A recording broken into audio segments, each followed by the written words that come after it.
Let us see this question. The electrostatic potential on a perpendicular bisector due to an electric dipole is options A 0, B 1, C infinite and D negative. तो सबसे पहले आपको ये पता होना चाहिए कि इस पर कंसेप्ट क्या यूज होगा।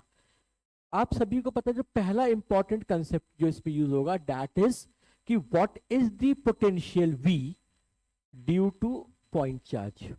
बस इतना आपको पता होना चाहिए।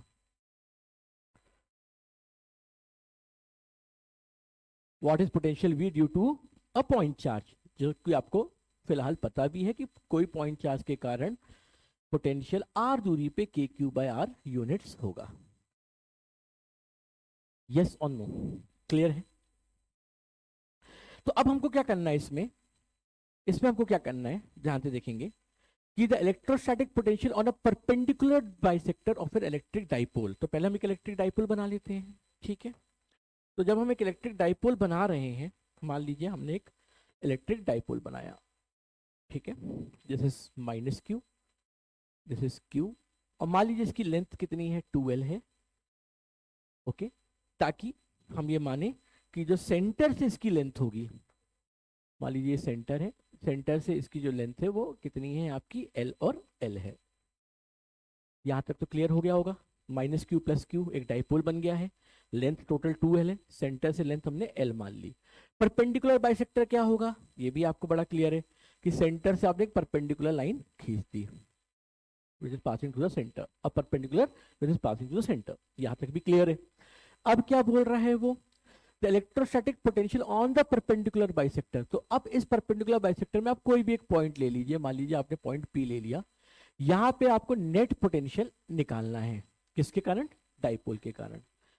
अब आप क्या करेंगे, आपने इस लाइन को ज्वाइन किया इससे, क्योंकि ये ज्वाइन आपने यहां से ज्वाइन किया, एंड आपने इधर पे इसको ज्वाइन किया, क्लियर। इसको आपने बोल लिया मान लीजिए ए और बी। मान लेते हैं कि ये जो लेंथ है, ये लेंथ, ये हम आर मान लेते हैं। तो अब बताइए कि इसको हम सेंटर को ओ मान लेते हैं, तो ए ओ पी एक राइट एंगल ट्राइंगल है, बिल्कुल है। तो मुझे बताइए कि एपी डिस्टेंस कितना होगा, पाइथागोरस थ्योरम आप लगा सकते हैं। तो ये कितना आएगा, root of r square plus l square. Similarly अगर आप ट्राइंगल बीओपी देखेंगे तो भी वो कितना आएगा, root of r square plus l square will be the distance from b to p. यहां तक भी क्लियर। अब देखिए ध्यान से कि अगर आपको पोटेंशियल पी पॉइंट पे निकालना है तो माइनस क्यू चार्ज के कारण पोटेंशियल कितना होगा पी पॉइंट में। तो जो टोटल पोटेंशियल होगा माइनस क्यू के कारण कितना होगा पी पॉइंट में, आपको पता है मैंने कंसेप्ट क्या बताया था, v the potential due to point charge और के क्यू बाय आर होता है। तो पी पॉइंट में माइनस क्यू चार्ज के कारण, जो कि ए में लोकेट है, उसके कारण कितना हो जाएगा, के इंटू माइनस क्यू, और आर डिस्टेंस कौन सी है, root r square plus l square. This is the potential due to minus q charge at point P.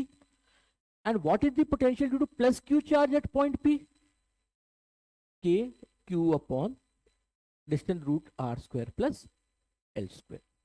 Potential scalar quantity है, सिंपली आपको स्केलर लॉस को फॉलो करना है। तो अब अगर यहाँ पे आप देखेंगे तो v कितना आ जाएगा, minus k q upon root of r square plus l square plus k q upon root of r square plus l square. ये और ये कैंसिल हो जाएगा, and the net potential at point P which lie on the perpendicular bisector of this dipole will be 0. Hence the correct option is option A, 0. Thank you.